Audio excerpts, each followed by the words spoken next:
இப்போ மகாசக்திக்கு மகா தீபம் நடந்து கொண்டிருக்கிறது. எல்லாரும் இந்த தீபத்தை தொட்டு வணங்குங்கள்.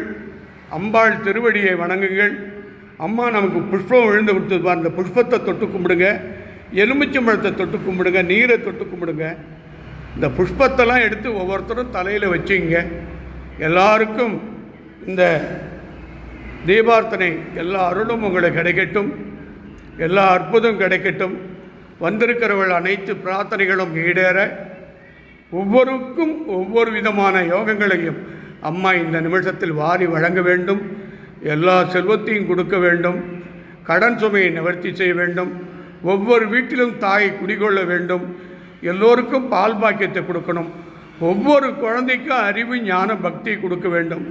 எதுங்க சுகம், எதுங்க ஆனந்தம், எவ்வளோ காலங்க சுகம், எவ்வளோ காலங்க ஆனந்தம்.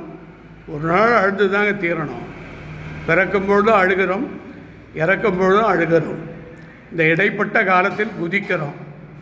பணம், சொத்து, சுக, எவ்வளவு செல்வாக்கு உள்ளவனோ மண்ணில் தானேங்க நீங்கள் போய் ஆகணும். செல்வாக்கு உள்ளவன்னா சந்தனக்கட்டையில் எரிச்சிடுவான். அதிகாரம் பலம் உள்ளவன் ராஜயோகத்தோடு நடக்கும்.